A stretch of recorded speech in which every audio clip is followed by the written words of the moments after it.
어떤 동네에 살고 싶은지 모르고 집 살 돈이 얼마 부족한지도 모르는 사람이 가장 위험합니다. 집을 아직 안 산 사람이 위험한 게 아닙니다. 돈이 부족한 사람이 위험한 것도 아닙니다. 내가 어디에 살고 싶은지, 얼마가 필요한지, 대출은 얼마나 가능한지조차 모르는 상태로 시간을 보내는 것이 가장 위험합니다.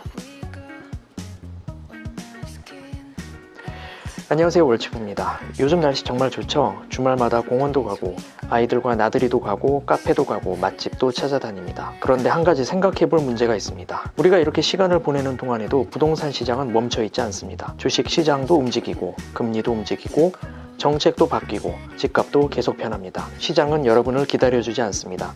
그래서 무주택자에게 가장 위험한 것은 집값이 오르는 것도 아니고 집값이 내리는 것도 아닙니다. 아무 준비 없이 시간을 보내는 것입니다.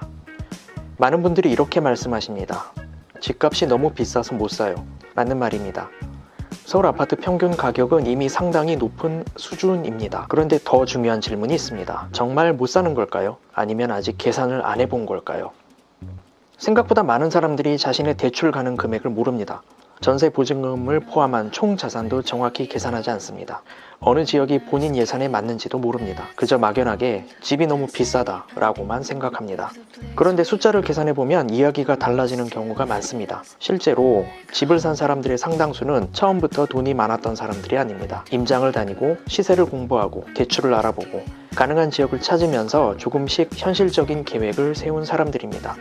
반대로 집을 사지 못하는 사람들의 공통점 중 하나는 시장에 대한 정보가 없습니다. 어느 동네가 얼마인지 모르고 대출 조건도 모르고 정책 변화도 모릅니다. 그러니 기회가 와도 잡을 수 없습니다. 그래서 저는 무주택자라면 집을 당장 사지 않더라도 반드시 임장을 다녀보라고 말씀드리고 싶습니다. 임장은 집을 사기 위해서만 하는 것이 아닙니다. 시장을 이해하기 위해 하는 것입니다. 실제로 가보면 알게 됩니다. 사진으로 보던 아파트와 실제 모습은 다릅니다. 역과의 거리도 다르고 학교 분위기도 다르고 상권 수준도 다릅니다. 인터넷으로는 절대 알 수 없는 정보가 너무 많습니다. 그래서 임장은 최고의 공부입니다. 그리고 부동산 중개업소도 들어가 보세요. 괜히 부담스러워할 필요 없습니다. 매물을 보러 왔다고 이야기하고 현재 시세가 어떤지, 거래는 잘 되는지, 전세 가격은 어떤지 물어보면 됩니다. 그 과정에서 시장을 보는 눈이 생깁니다. 처음에는 아무것도 몰라도 괜찮습니다. 한 달, 두 달, 세 달만 꾸준히 보면 가격이 보이기 시작합니다. 또 하나 중요한 것이 있습니다. 바로 대출입니다. 집값보다 더 중요한 것이 내가 실제로 얼마까지 가능한지 아는 것입니다. 생각보다 많이 가능한 사람도 있고 반대로 생각보다 적게 가능한 사람도 있습니다.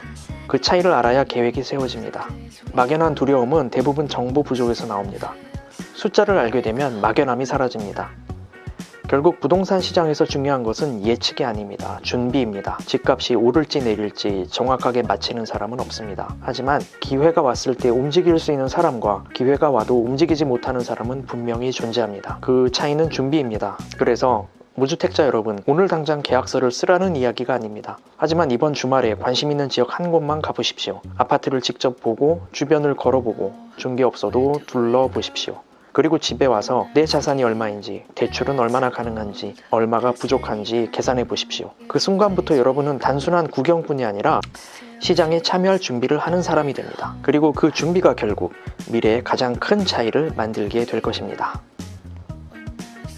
감사합니다. 월치부였어요.